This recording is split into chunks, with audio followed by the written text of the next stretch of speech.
Hello everyone, I come to you interrupting my school studies that I haven't even started yet because it has come to my attention a very important and necessary thing that I very much so need to participate in, and that is the DiverseAthon, which starts tomorrow, September 12th, and goes all the way until September 19th. And this is just coming to my attention because I have had a 2-week hiatus from BookTube because of Salt Lake Comic Con, and then I got sick right afterwards, and I haven't even uploaded any videos because of how I felt, and I felt like I don't even care that my nose is still stuffy and my throat is still scratchy. I need to tell you guys how important it is to participate in reading diverse books, and it's necessary, and I'm so excited that we are tackling this issue by bringing up this BookTubeathon. And the creators of this BookTubeathon are Joss from Squibbles Reads, Whitney from Witty Novels, Monica from She Might Be Monica, and Christina Marie. That's 4 people that are going to be doing Twitter discussions, and they also have a group buddy read of a book called Homegoing. That's not a book I'm actually picking to read in this TBR, this very impromptu TBR, because I feel like there's other books that I really want to read, and there's a huge list. I grabbed a lot of books from Joss and from Christina Marie.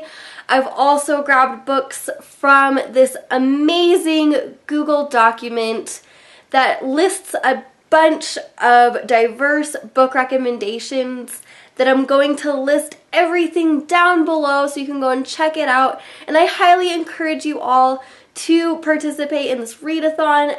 There is no commitments. They just ask that during this week you read something that's diverse, whether it is gender-based, LGBT, sexuality-based, culture-based, poverty, socioeconomic status.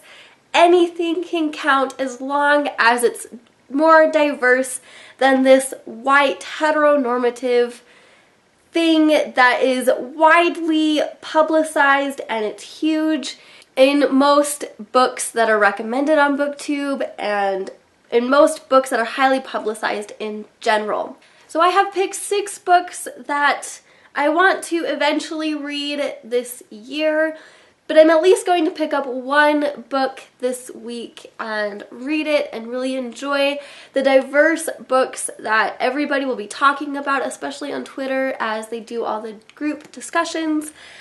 First I have If I Was Your Girl by Meredith Russo. It is a transgender contemporary love story about a girl named Amanda.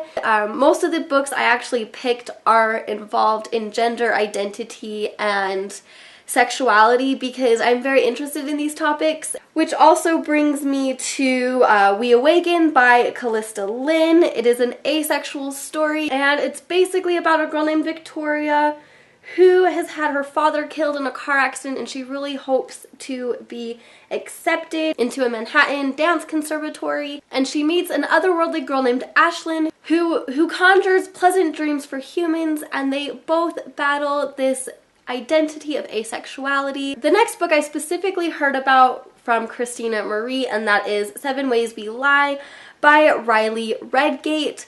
This book has pansexuality in it. The basic premise is that a student has a relationship with a teacher, and then each of the 7 point of views in this story follows one of the 7 deadly sins. Sounds very interesting, and I myself being pansexual, it really will be interesting because I've never actually found a story before that hosts pansexuality, and so I'm really interested to see how the characters are represented in this story. Next is a book I heard from Joyce called The Listener by Rachel Bosch. It is about what I presume to be a therapist named Malcolm who is in a session with a girl client who stands up and reveals herself to be Noah, a previous young male client that he has seen in the past months.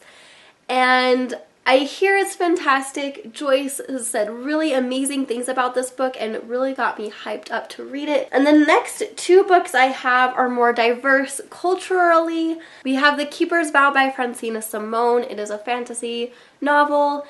And Francina is amazing. I absolutely adore her videos on diversity, and she really kind of says everything I feel when it comes to diversity and what we need in books and what we need to be reading. And so I absolutely am excited. This is her debut novel and I really want to read it. The next book is one I picked up last spring called Habibi by Naomi, Shihab, and I'm sorry if I pronounce names incorrectly. Please let me know down below if I do and how to correct it. It is about a girl named Liana who is an American Muslim, and she is uprooted from America with her family to travel to Palestine, and she knows very little about her Arab heritage, and it is a very big culture shock being in Palestine, and she falls in love with a Jewish boy. And in this culture and society, it is frowned upon for Muslims and Jewish people to interact. So I am very excited that this kind of DiverseAthon has really pushed me to pick this book up sooner than I would have. And I think that's what's mostly important about this readathon, is to challenge you and force you into reading books that are away from your comfort zone. I was actually talking about this with one of my reader friends last night, that anytime I pick up a male protagonist book, I am blown away with the differences, the different in writing structure and just writing style and format, and how they talk about sexuality in these types of stories are different. And so we can all learn something new from reading a book that's different. And I feel like it's so important, and I'm going to read at least one of these books this week and try to see what I actually get to reading, because as y'all know, I have been really struggling to read The Raven Boys by Maggie Stiefvater, and lo and behold, I finished it this morning, so I do not have to be distracted anymore by the need to finish this book. I'm so relieved and glad I finished this, and I finished it on a high note instead of a low note, and I was dreading that. So I'm really happy. I also already finished Illuminate. I do know that Shatter Me by Tahira Mafi, I actually need to read this book because it is actually due tomorrow at the library. But anyway, so thank you so much for watching this video. I am, again, so sorry that I have had this kind of 2-week booktube hiatus, and I'm really glad that I actually picked it up on a whim today so that I could actually get involved in this DiverseAthon. And I'm sorry if it's hard to hear me again in this video. My sinuses are completely clogged. And I will see you guys next time. Goodbye!